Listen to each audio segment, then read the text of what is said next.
여러분, 주님 지금 여기에 우리와 함께 하십니다.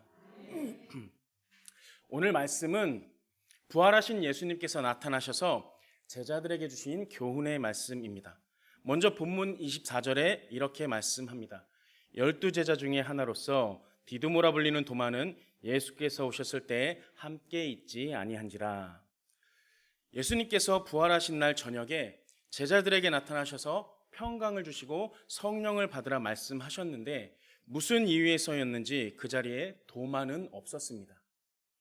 그래서 도마는 예수께서 자기가 없을 때 나타나신 것이 많이 서운했는지 투정하듯 불신의 말을 내뱉는 게 바로 오늘 본문 25절 말씀입니다. 다른 제자들이 그에게 이르되 우리가 주를 보았노라 하니 도마가 이르되 내가 그의 손에 못자국을 보며 내가 손가락을 그 못자국에 넣으며 내 손을 그 옆구리에 넣어보지 않고는 믿지 아니하겠노라 하니라. 결국 도마의 이 말 때문에 많은 성도들에게 이 도마는 의심 많은 도마, 또 회의론자 도마라고 불리게 됩니다. 회의론자는 자신의 이성, 그러니까 자신의 머리나 생각으로 설명되지 않고 자신의 머리나 생각으로 납득되지 않는 것에 항상 의문을 제기하는 사람을 일컫는 말입니다. 그래서 예수님께서 이 도마의 서운한 마음을 아셨는지 8일 후에 다시 제자들 앞에 나타나셨습니다. 그리고 제자들에게 너희에게 평강이 있을지어다 하시고 27절에 이렇게 말씀하셨습니다. 도마에게 이르시되 내 손가락을 이리 내밀어 내 손을 보고 내 손을 내밀어 내 옆구리에 넣어보라. 그리하여 믿음 없는 자가 되지 말고 믿는 자가 되라. 사실 이 예수님의 부활은 그냥 쉽게 믿어지는 것은 아닙니다. 우리가 그냥 이성적으로 생각해 볼 때는 사람이 죽었다가 다시 살아난다? 있을 수 없는 일인 것입니다. 그래서 많은 경우에 무조건 믿어라, 믿으면 믿어진다 라고 가르치는데, 그러나 믿음은 세뇌가 아닙니다. 그렇게 믿는 것은 시간이 지나면 지날수록 더욱더 그냥 이론적이거나 지식적으로 되고 변질되고 형식적인 종교인이 되는 부작용만 낳을 뿐입니다. 그래서 의심하지 않고 믿는 것이 너무나도 귀한 것이지만 별다른 의심이나 저항 없이 너무나 자연스럽게 교인이 된 분들 중에서는 그 내면에 깊이 불신적인 요소를 안고 있는 경우가 적지 않은 것입니다. 한 예로 우리가 자녀를 양육할 때 자녀들이 부모의 말에 순종하는 것이 그 자녀들이 부모님의 마음을 이해하고 순종할 때에는 큰 문제가 없습니다. 그러나 부모의 말이 이해가 되지 않고 수긍이 되지 않음에도 불구하고 그저 부모의 매가 무서워서 또 부모 말을 안 들으면 용돈을 안 주기 때문에 억지로 부모의 말을 따르는 자녀는 어떻게 됩니까? 부모와 애틋한 정도 없고 성격도 삐뚤어지고 급기야 결국에는 탈선하는 경우가 많은 것을 우리는 알 수 있습니다. 그러므로 의심 많은 이 도마의 태도가 썩 바람직한 것은 아니지만 그런 의심 끝에 이 도마가 주는 나의 주님이시오 나의 하나님이시니다라는 놀라운 신앙 고백을 할 수 있었기 때문에 다른 한편으로는 의심하기도 하고 또 반발함에 되묻는 신앙이 긍정적으로 작용할 경우에는 이것이 진정한 믿음으로의 디딤돌도 될 수 있다는 것입니다. 그러므로 이 의심하는 믿음과 또 무조건적인 믿음과의 관계는 그것이 진심이냐 아니냐에 따라서 우리 자신에게 득이 될 수도 또 때로는 해를 입힐 수도 있는 양날의 칼과 같다고도 할 수 있습니다. 그렇다면 성도 여러분, 여러분들께서는 어떤 믿음을 가지고 계십니까? 여러분의 믿음은 어떠십니까? 의심하는 믿음이십니까? 아니면 무조건적인 믿음이십니까? 이제 오늘 말씀을 통해서 참 믿음을 소유하시는 여러분들 되시기를 축원합니다. 성경에 기록된 이 도마의 행적을 살펴보면 앞에서 말씀드린 대로 도마는 근본적으로 부정적인 사람이었습니다. 그리고 도마는 까다로운 사람이었습니다. 누군가의 이야기를 들을 때 어떤 것이든 쉽게 동의하지 않았습니다. 이야기의 상대가 예수님일 때조차 부정적인 답변을 내곤 했습니다. 예를 들면 요한복음 11장에 예수님께서 유대인들의 핍박을 피해서 요단강 건너편에 계시다가 나사로가 죽었다는 소식을 들으시고 베다니로 가시기로 결심하셨습니다. 그때 제자들은 아니 예수님, 유대인들이 예수님을 죽이려고 해서 이곳으로 피했는데 또다시 위험한 그리로 가시려고 하십니까? 하면서 예수님을 만류했습니다. 그러나 예수님께서는 죽은 나사로를 살릴 것이라고 말씀하시면서 베다니행을 강행하셨습니다. 그때 도마는 제자들에게 이렇게 말했습니다. 어떻게 말했을까요? 네, 우리도 주와 함께 죽으러 가자 했습니다. 자, 성도 여러분, 우리도 주와 함께 죽으러 가자 하는 이 말은 어떻게 보면 꽤 충성스럽고 의리 있는 것처럼 보이지만 사실은 죽은 나사로를 살리시겠다는 이 예수님의 능력을 믿지 않았다는 것을 의미하는 것입니다. 예수님께서는 살리러 가자고 말씀하시는데 도마는 죽으러 가고 있기 때문입니다.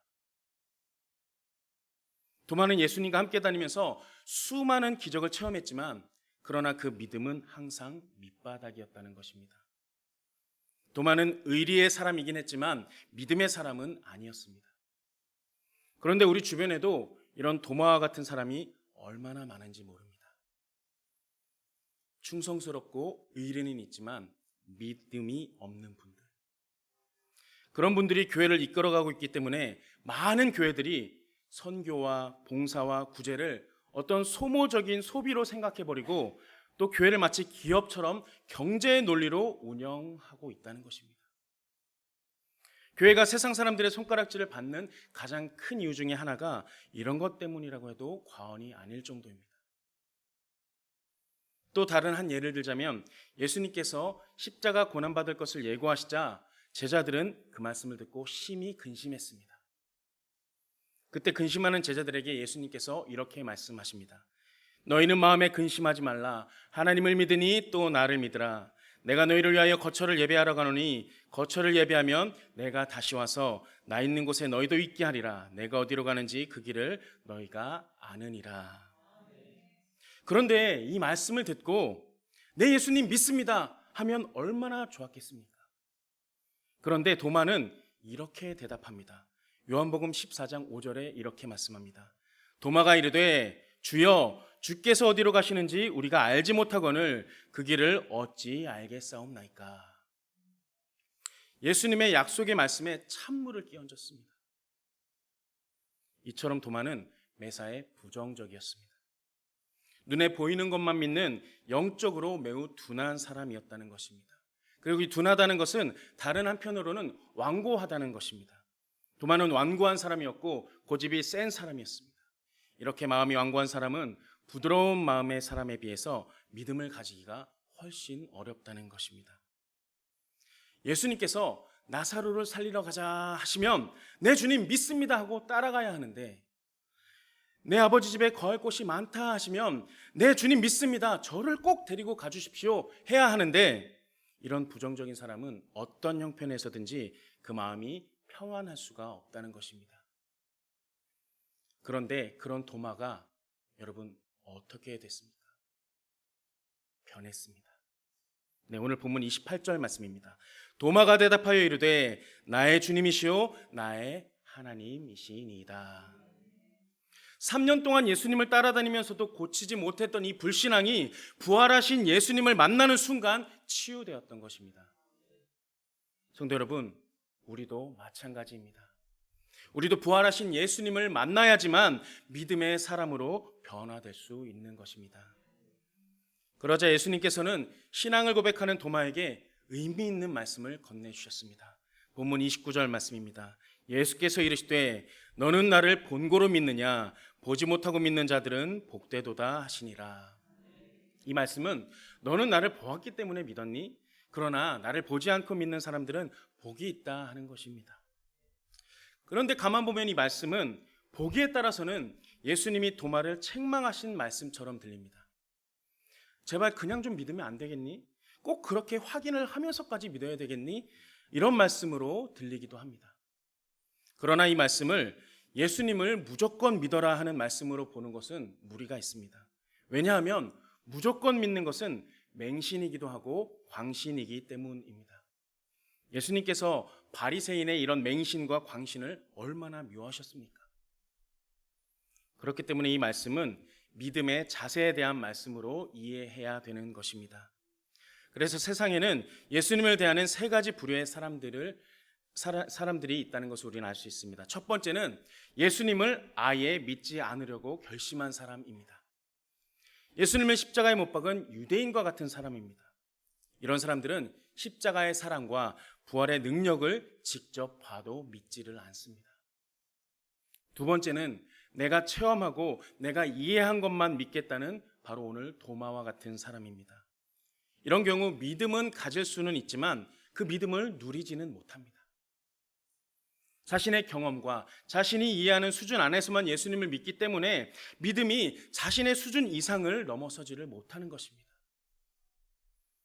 신앙을 자신의 수준에 가두어 놓는 완고한 사람인 것입니다. 그리고 마지막 세 번째는 직접 체험하지 못했고 정확하게 이해되지는 않지만 성경 말씀을 하나님의 말씀으로 받아들이는 사람입니다. 이러한 사람은 예수님의 부활을 직접 목격하지 못했어도 십자가를 지신 예수님의 못자국을 보지 못했어도 성경 말씀 안에서 그 십자가에 못 박히신 예수님을 만나는 것입니다. 그리고 자신의 죄를 회개하고 성령 충만함을 받아서 말씀을 삶의 기준으로 삼고 이 땅의 빛과 소금으로 살아가는 것입니다. 이처럼 기독교 신앙은 말씀에 대한 믿음이 먼저이고 그 다음에 말씀에 대한 체험을 하는 것입니다. 그리고 기독교 신앙은 보았기 때문에, 이해되기 때문에, 경험했기 때문에 믿는 것이 아니라 하나님의 말씀이기 때문에 믿는 것입니다. 그래서 우리 말씀이 그렇다면 그런 믿음입니다.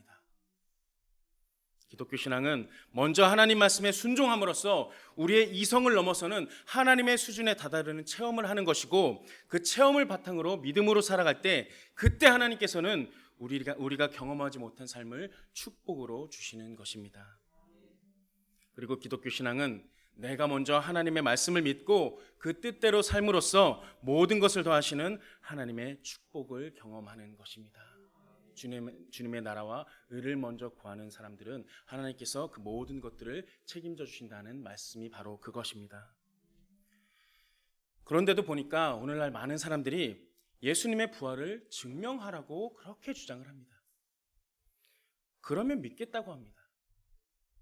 그러나 오늘날 우리에게 필요한 것은 이 예수님께서 부활하셨다는 못자국의 증거, 또 옆구리의 증거가 아닙니다. 예수님 당시에는 못자국의 증거가 필요한 시기였습니다. 그러나 오늘날은 이 못자국의 증거가 필요한 시기가 아닙니다. 왜냐하면 성경 말씀을 통해서 이 증거는 이미 확증되었기 때문입니다. 이제 우리는 이 증거가 아니라 믿음을 가지고 확증된 하나님의 말씀을 증명해 나가는 삶을 살아야 하는 것입니다. 성도 여러분, 혹시 여러분도 직접 보면 더 잘 믿을 것 같으십니까? 그렇지 않습니다. 여러분 한번 생각해 보십시오. 예수님 당시 예수님께서 얼마나 많은 기적을 베푸셨습니까? 죽은 자를 살리시고 귀신을 내쫓으시고 하나님 나라를 가르치시고 수많은 기적들을 베푸셨는데 그래도 믿지 않는 사람들은 믿지 않았습니다. 왜 믿지 않았을까요? 기적을 체험하면 할수록 점점 더 많은 기적을 원하는 것이 우리 인간들이기 때문입니다. 더욱이 이 기적을 바라는 것은 믿지 않기 때문에 더 자꾸 보여달라고 하는 것입니다. 때려 쓰는 겁니다. 기적을 사모하는 사람들의 이면에는 불신앙이 숨겨져 있는 것입니다. 성도 여러분, 진정으로 하나님을 믿으신다면 더 이상 보여지는 것에 연연할 필요가 없는 것입니다. 그러므로 성도 여러분, 하나님의 말씀대로만 사시기 바랍니다. 말씀대로 살면 직접 본 사람보다 더 확실히 하나님을 경험하십니다. 하나님을 보고자 하는 것이 아니라 하나님의 말씀을 보고자 하시기 바랍니다. 그것이 하나님을 만나는 가장 빠른 지름길입니다. 성도 여러분, 믿음이 시작되면 의심은 사라지고 의심이 시작되면 불신의 마음이 눈덩이처럼 불어나는 것입니다. 그러므로 오늘 의심 많은 도마와 같은 우리를 찾아오셔서 믿음 없는 자가 되지 말고 믿는 자가 되라. 너는 나를 본고로 믿느냐? 보지 못하고 믿는 자는 복되도다 하시는 이 예수님의 말씀을 우리가 듣고 우리 마음으로 받아들임으로써 십자가의 사랑과 부활의 능력을 날마다 삶 속에서 체험하시는 여러분들 되시기를 예수님의 이름으로 축원합니다. 축원합니다. 기도하겠습니다.